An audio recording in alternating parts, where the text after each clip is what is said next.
I'm Exile. How you guys doing? We're good, man. Welcome to Nightworks. For sure. It's dope to have you out here. Hey, it's good to be here. And before we say anything, rest in peace, Raj-G. Yes, for sure. Rest in peace, Raj-G.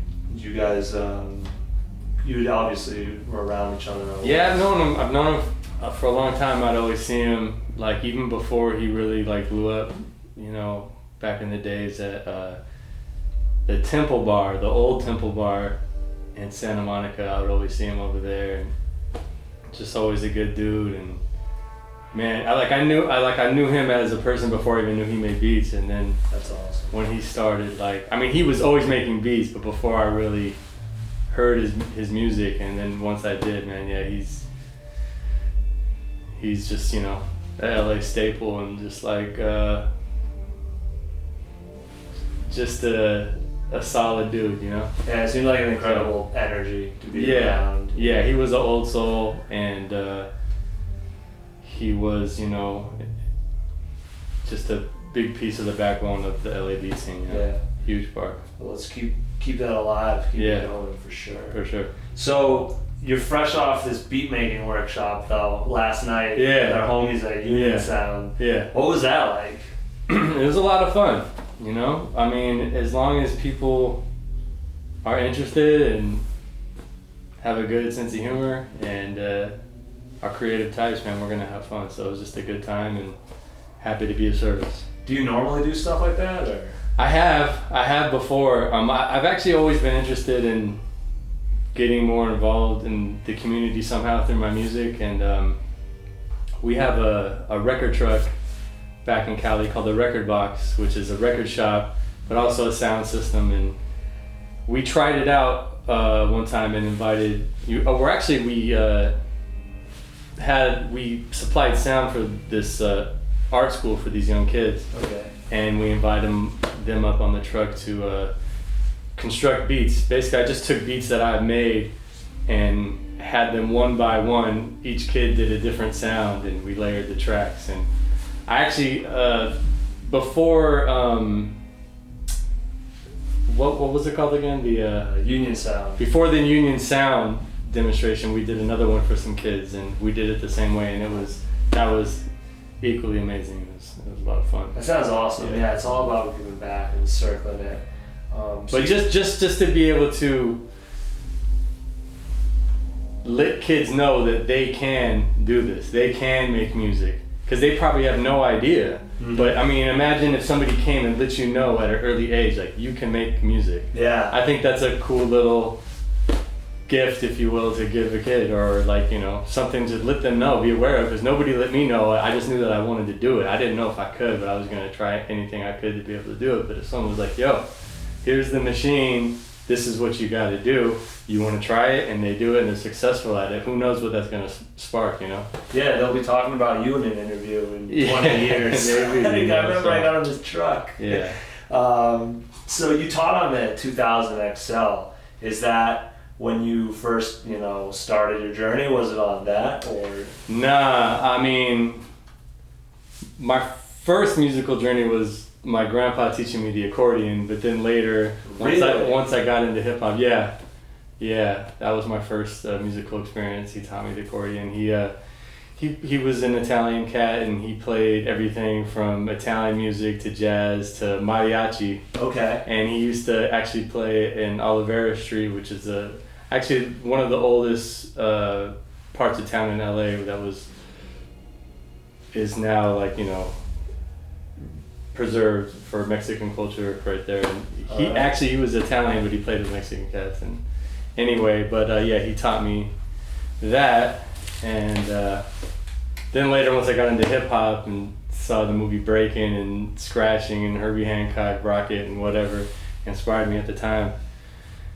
I had a home stereo system with a turntable up top, the radio underneath, and the tape deck down below. And you press tape, tuner for the radio, and then phono for the turntable. Yeah. And I would just hold down on the tape button and click in the phono. Okay. And realize that I could turn sound on and off. And with the Darth Vader record, I'd be like, I learned how to scratch, but transformer is what it is, a transformer button, but just, you know, using a stereo system in a musical way that you're not supposed to. But and then from there I actually got another stereo system, and I was like, well, this is a better stereo system, but how am I going to scratch now? It didn't have a button. It had where you could turn speaker A, speaker B with a button. Yeah. And I learned how to scratch with my thumb, and before it was like that, now I'm using my thumb. My hand on the receiver like this, the top part of it, my thumb right here, and I'd be like, I actually learned how to scratch really good. Wow. Like that. And then I'm like, okay, well, this isn't what you're supposed to do, so what's next? And then I got the mixer, and once I got the mixer, I had 2 tape decks and 1 turntable, and I would, one of my first beats was, I don't know, like James Brown and like Tom Tom Club, and I would just play like a 2-bar loop, you know. Do that for like 3 minutes, put that tape in there, press play, and fill in the gaps on this tape deck recording, and then I took that tape, put it over here, press play, and record on here, and I could layer it on top and have infinite tracks. That was my first experience making beats, and then eventually I got the push button Gemini sampler and just did loops and track 1 on the tape deck, on the 4-track tape, track 2, track 3, track 4, you know, learned how to create like that, and started making mixtapes and albums and selling them in front of, you know, different hip hop functions. And then from there I got the Roland MS1, did the same thing, got vinyl press from that, and then from there finally got the MPC. Wow. So yeah. So I feel like a lot of people now are just jumping in on like a machine that's made for it. Do you think starting on the wrong stuff, you know, helped in a way? Like, you were very appreciative probably of every piece of equipment that could do I was very thankful for the experience, because it's an experience that can never be experienced again. Yeah. I mean, unless you're just locked in a, you know, a house that only has these things. But nowadays you can just find out, all the information's there. I had no idea. And it just, you know, it was fun to be able to find those things myself pre-internet, and and then to be able to experience making tapes and pre-internet, having that go viral, was people dubbing your tapes, and like they'd have, you know, if you were worthy, you'd get a copy of this, and it became like a underground buzz would happen purely off of duplicating tapes. That will never happen again, but that was an amazing time. And that was before you even had the MPC. You were dub viral. Yeah, and we got our tapes out worldwide, and we took pride in it. We loved it, you know. We idolized like Hobo Junction and Freestyle Fellowship, and how Living Legends would sell their tapes, but we were doing it at the same time, really. But the feeling of just knowing your shit's dope and going up to somebody and saying like, yo, you gotta buy this shit's dope. Yeah. Them doubting you, but you know it was dope, or them taking it and buying it, and then even more trading tapes with your heroes, like, you know, trading tapes with Medusa from Project Blow, like, and the fact that she might hear your shit was just like amazing that you were able to do that. It was like, that's how you made it, just by knowing that they might even listen to it, or then even hearing that they did listen to it, you know, was a whole nother level. So it's fire. Congrats. I feel like, so you're on NBC now. We saw the tables out there. Do you use any other equipment with it, or do you pretty much grab the sample and go?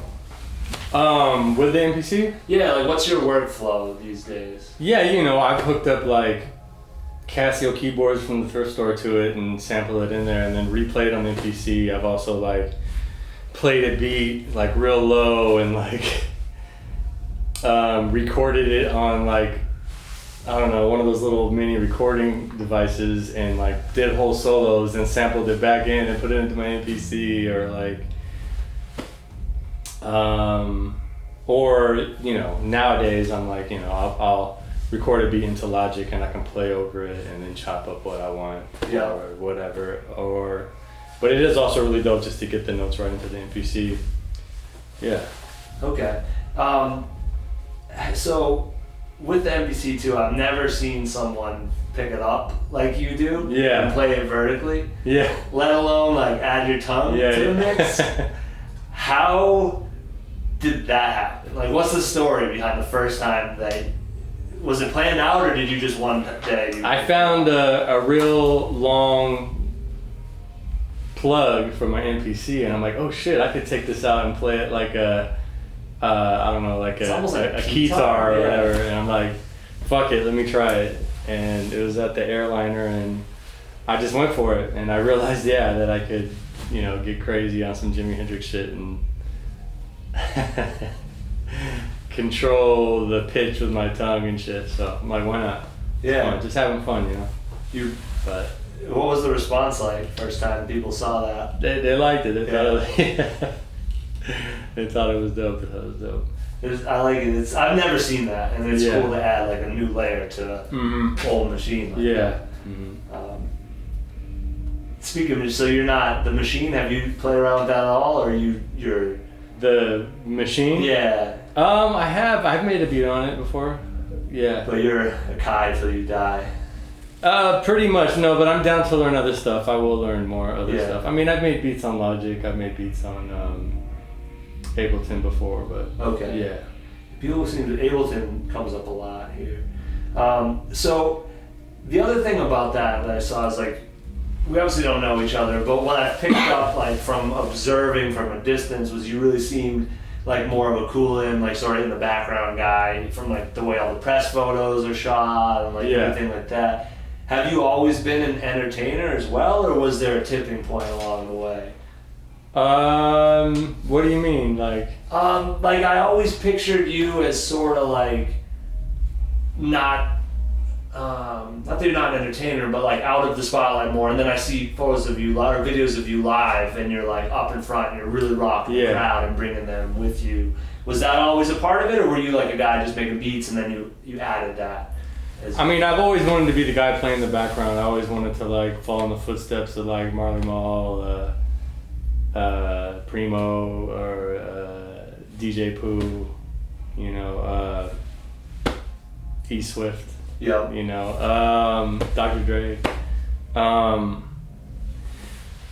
just build my collective of MCs and artists, and just be the dude who brings new talent from, where I'm at. And that's what I've always wanted to do. That's been my goal. But then once I made an instrumental album and seen a lot more, I always wanted to do something kind of DJ shadowy or like,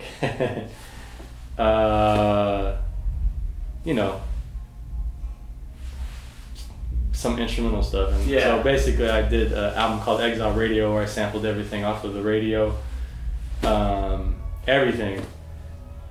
And I wanted to not just go out and DJ to promote the album. I wanted to do more, and then I was always kind of playing the drums live in the MPC when I'd be making beats just on my downtime, and I was always like a finger drummer even before I had the MPC.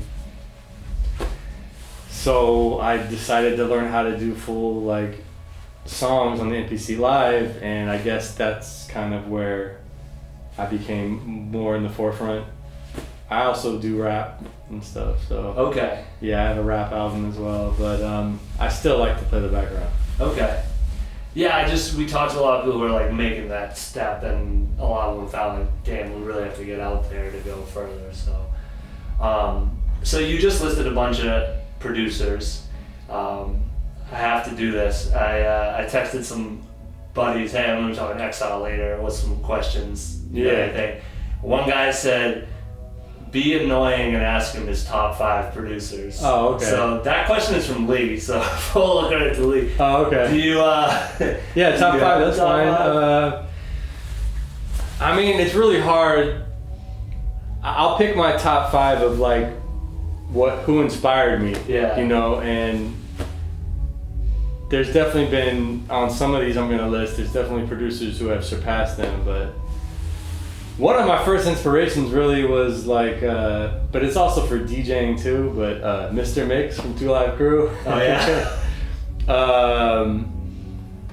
just man, his the 808 beats that he would make and the scratching he would do over it was like production, and it's what inspired me to scratch. Oh man, there's also other DJs I honorable mention like Joe Cooley and Aladdin, but Mr. Mix, really kind of did it for me in the early days. Sir Jinx, who produced Ice Cube and also some of the early NWA shit and was in Ice Cube's first group. Sir Jinx was amazing, on Death Certificate. It's one of my favorite albums. Gotta give it up for Sir Jinx. Honorable mention E Swift. Okay. I love all E Swift stuff. Gotta have Primo. Have Primo. I don't even gotta say why. That's 3. Battle Cat. Battle Cat is he started off as a battle DJ. I had his first record, but when I just knew him as a DJ, just scratching over 808 beats, just like Mr. Mix, just crazy with it. And then he became a legit extension of the funk and like Zapp and Roger and with the G-Funk, like there's nobody who does it better than Battle Cat, and it's just such a staple of the West Coast sound. He's just incredible. So that's 4. Yeah, last spot. Damn.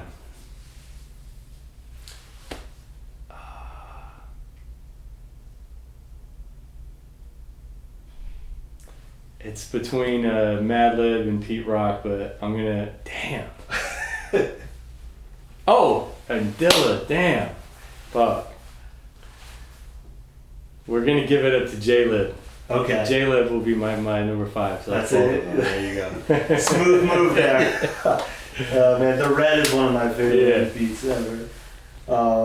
Thank you for answering that. Yeah. Seriously. I was like, all right, I'll ask him for you. Just a couple more, man. So you just wrapped up this tour with Blue.